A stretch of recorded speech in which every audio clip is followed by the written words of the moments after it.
Hello, y'all, and welcome back to another episode of Spanish 101 for people who don't speak any Spanish. Today, we're demystifying tenses.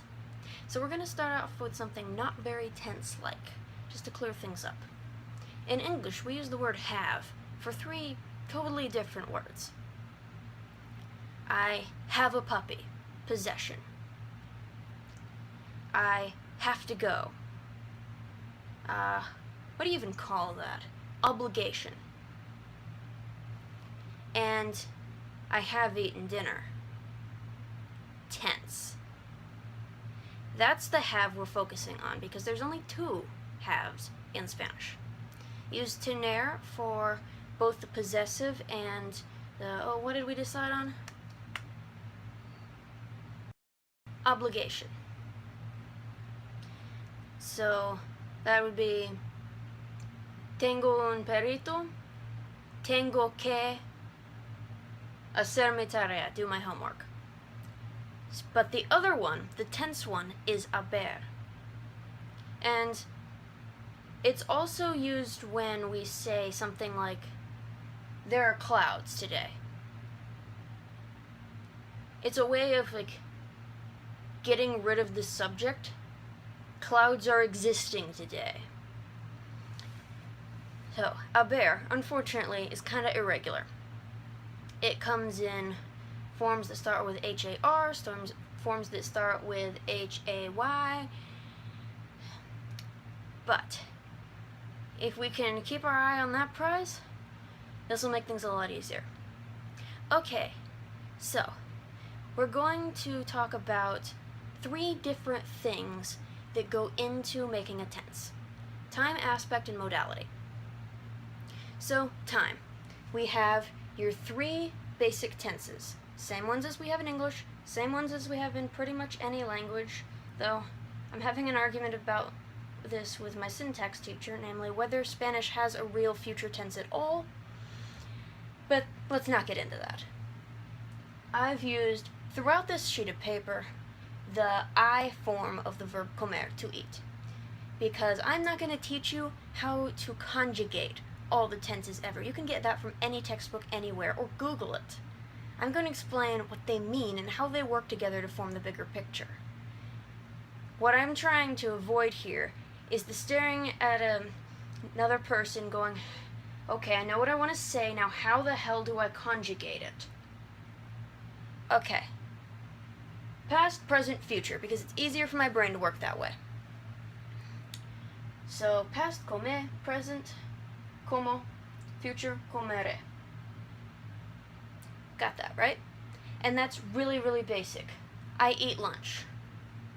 That's usually a thing for, at 3 every day I eat lunch. That's a late lunch. Or, in general, this is a thing I don't skip. I eat lunch. Future, I will eat lunch. That's kind of more of a time-based thing. At some point in the future, which may or may not be defined, lunch will be eaten by me, and I ate lunch. At a point in the past, lunch was eaten. Over, done with. And that's exactly how it works in Spanish. In fact, most tenses work exactly the same way they do in Spanish. The Spanish textbooks will have you saying things like, the future can be employed to indicate not time but modality, concreteness, or probability in the present. And the conditional can be employed to express future in the past. What the hell does that mean? Well, they mean the exact same things they do in English. You can say, oh, I lost my watch. It'll be 2 in the afternoon. That's future tense, and you're using it to express some kind of certainty. And the same with past. Conditional is the future of the past. That would be, I think I'll use their example sentence for this. Marlene had promised us that she would arrive early. Would. She would arrive. That's conditional. And it's a type of future. but she didn't.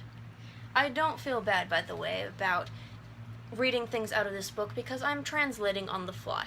This is, however, an excellent textbook, and if you can speak Spanish, I would totally recommend it. It's where I'm getting the majority of, if not this information, the ability to talk about it sensibly. I realize you can't see the title because of this lovely rental sticker I've got in it. Introducción a la Lingüística Hispánica, Segunda Edición. It's great. So, and it works that way for all of those little things you might say. Every time you tweak a tense just slightly. And there's only like 2 exceptions to that pattern through the whole language. So, just keep an eye out for those. So we're going to talk about modality now. And modality is basically how you're looking at the time situation. There's closed times and open times, and the closed ones have like start, end, it's done, it's put away, and that's like I ate lunch, I have eaten lunch, those kinds of things. And present is more like I am eating lunch, I will be eating lunch. You've heard of those. We call them progressive tenses in English. Have eaten, had eaten, will have eaten. That's the grammatical have there, by the way, and it's the same thing. So, let's reveal a few of these. Let's start with present. We have a closed version and an open version. I have eaten, I am eating. And they're conjugated exactly the same way. Estar is am. I am eating.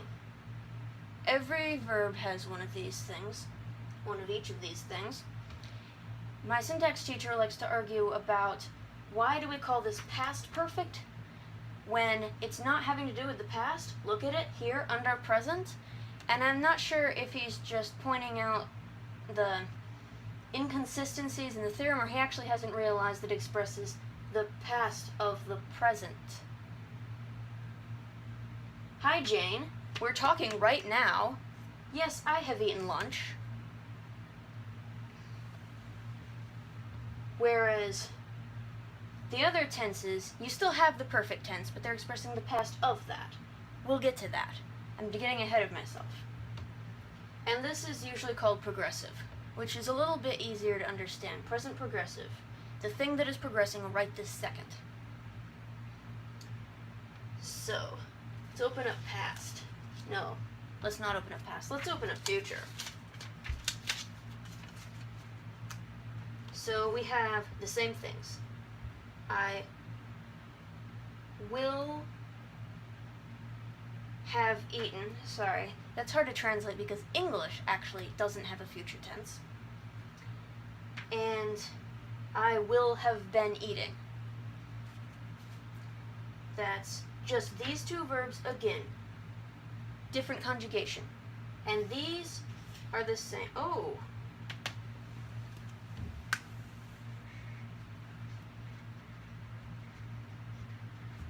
Head in the clouds there. Sorry, guys. Now they're the same. Past, we come to one of our 2 exceptions. You've got your same past perfect, past progressive, and maybe now's the time to talk about how that's the past perfect. I had eaten. Let's say, Jane's home. I have eaten lunch already. When Jane came home, I had eaten lunch already. When Jane comes home, I will have eaten lunch already. It's the past of whatever this thing is, but usually a fairly immediate past. And again, don't think too hard about it. Use it exactly the same as if you would in English.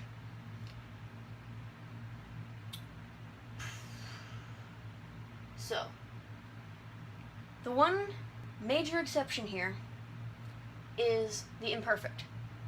And you're all going, oh no, imperfect. well, it's not that bad. Think of imperfect as I used to. It's not exactly the same translation. So, I used to play ball when I was a kid. Cuando era niño, jugaba pelota. And basically, that's the other open tense. If you don't want to talk about something that's happening right this moment, or, well, right that moment during the past event, you can actually. You can use these two in the same sentence a lot of times. That's also not a thing to worry about. There's a couple sentences in English, none of them come to my mind at the moment, in which you can say it in more than one tense and it will still make sense. Language, yo. So, comia is this thing's endpoints are not defined. And you'll usually use it for reminiscing and interrupting action and setting the scene. So, you would say, I was eating when Jane stormed in. That's probably not was eating here, but this one. And it's faster. Comía cuando Jane, we said Jane? Cuando Jane vino. There we go. Hate veneer. It's one of those tricky ones. And then setting the scene. It was a sunny day, the birds were singing, everything smelled of gasoline. Yeah, 0 to 100 real quick. All that's also imperfect. Just think of those 3 scenarios. Other than that, you will probably be okay.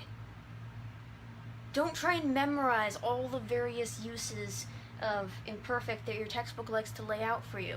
Just say it in a way that makes sense. This one, though, I would practice. Get out some exercises and work through them, because Spanish speakers still use this. Subjunctive is going out of style. Shh, we haven't got there yet. Imperfect is not. Okay, so that's aspect. How we're looking at the time. Now, it's time for modality and the dreaded subjunctive.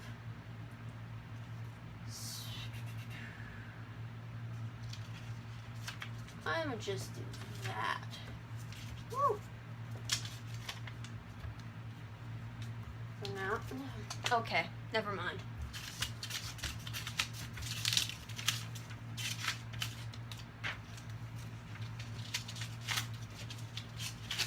That was satisfying. Okay, subjunctive. Modality basically means how real is it?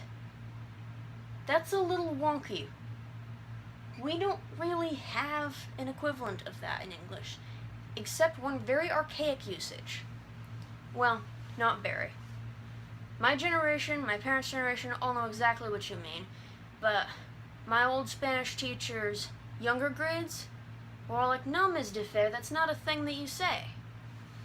So, this is my trick.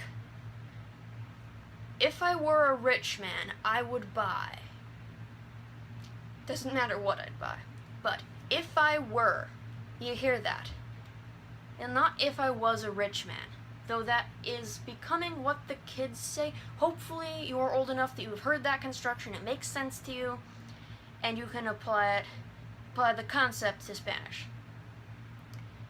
This is my favorite kind of construction because I literally just copy it for hypotheticals in the past, which are trickier than hypotheticals in the present and future. So, how real is something? Well, you've probably heard something about doubt, uncertainty. That's true. I doubt that blank in subjunctive.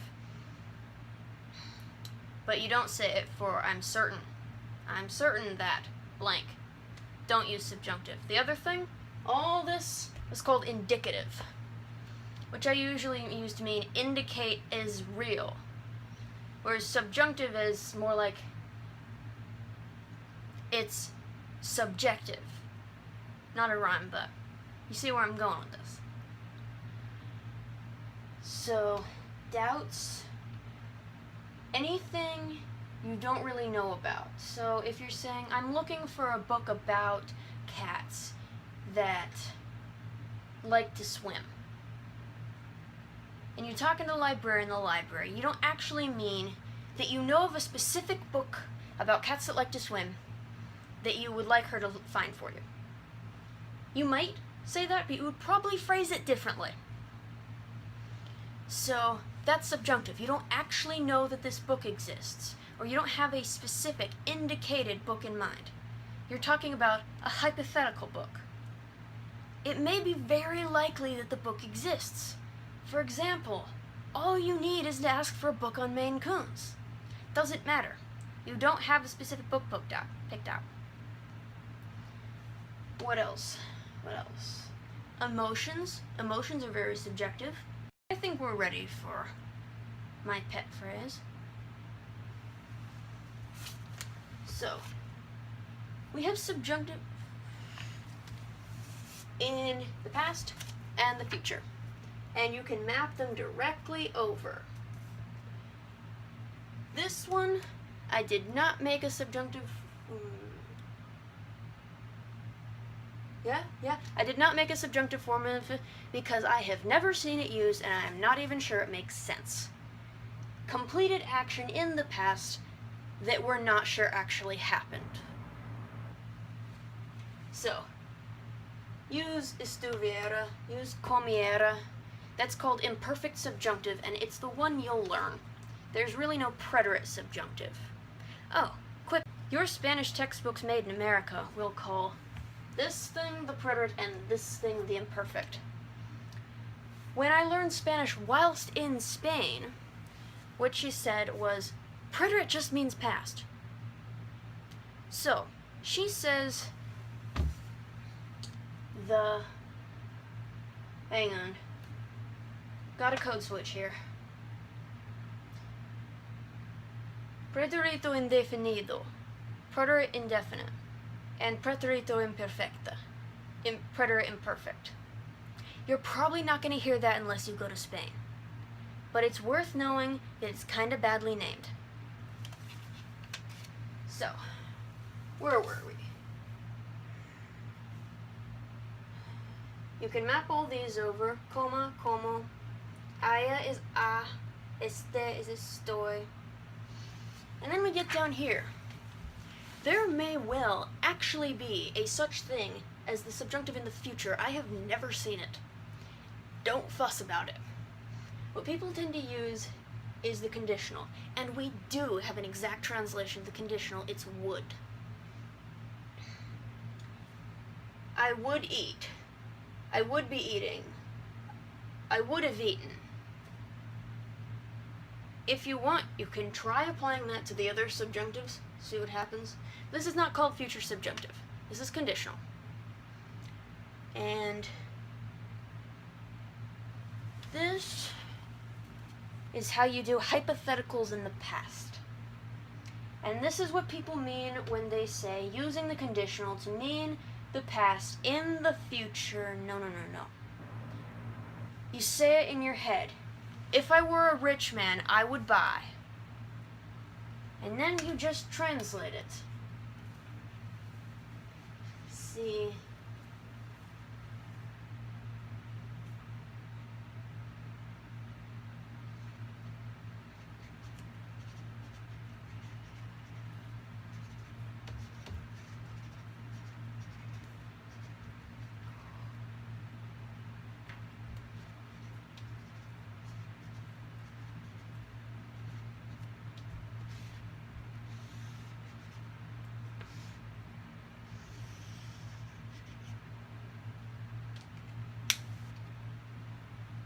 If I were, which is totally just a way of thinking about past subjunctive.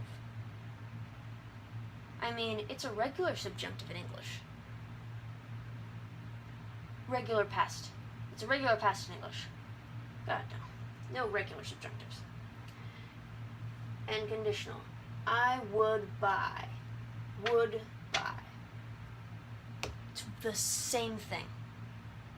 So whenever you're trying to say something complicated that involves a lot of special tenses, I would have told them that she had been offered a position where she would have had to, you just translate it. You get good enough at it, it's a blink of the eye, just a check in your brain. Checkpoint, do the tenses match? They match, we'll go on. And you don't really usually have to use that. I mean, come on, what are you trying to learn Spanish for? Confusing people with? Most of the time, you're not going to need any of that complicated stuff. In fact, a lot of these tenses you get taught so that you'll understand when you're spoken to, and that so you can sound more fluent. Americans just plain don't sound fluent. Even I, who have a pretty good accent, always get picked out immediately. But subjunctive, you could drop it. You can drop it and have them take your meaning. There's a couple of situations where if it's subjunctive, it means something slightly different than if it's not. Like that book about cats who like to swim. You mean something specific if you use the indicative. I'm looking for that one book about cats that like to swim that I can't remember the name of. But you know what?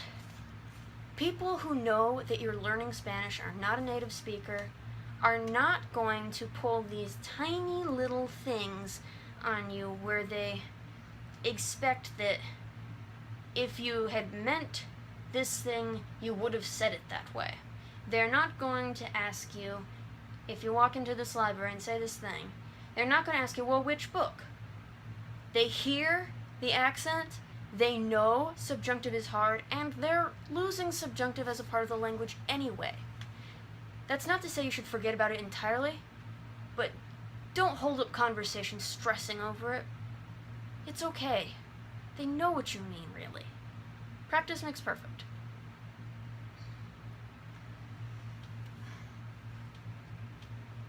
I think that's all we have in terms of tenses for the day.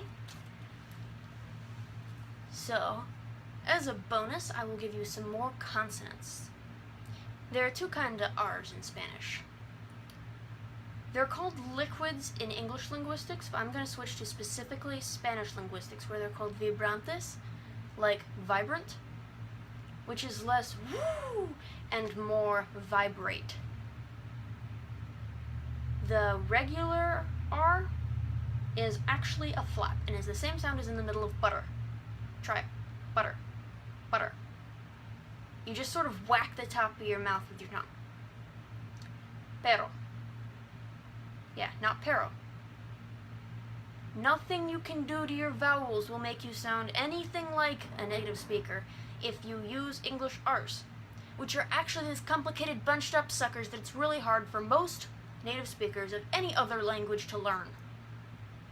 In IPA, it's actually drawn as an upside down R. That's how common it is.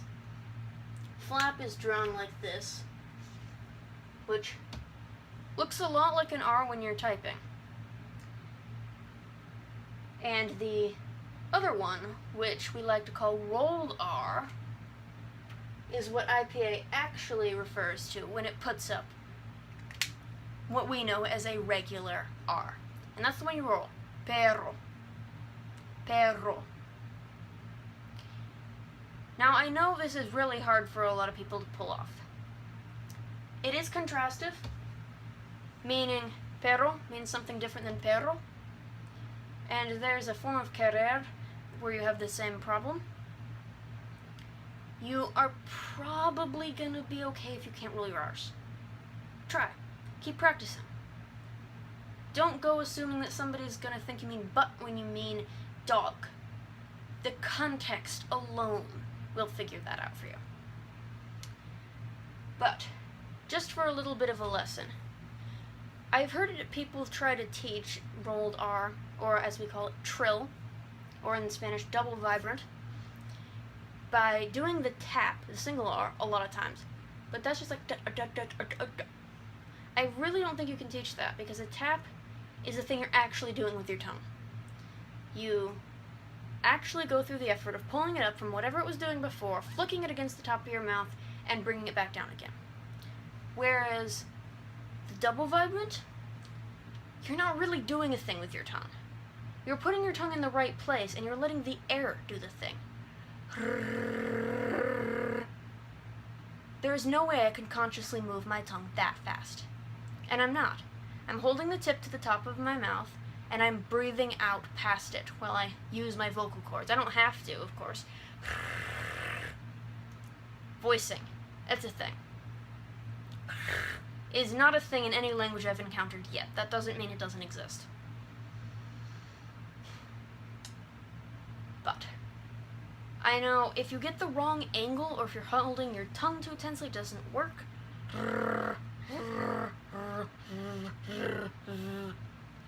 Try moving your tongue backwards. I'm doing right at like the alveolar ridge. If you stick your tongue behind your back teeth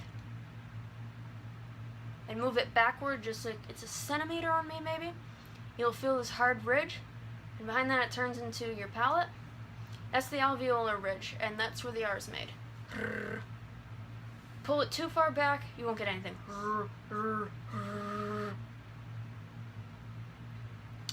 So, fool around with it.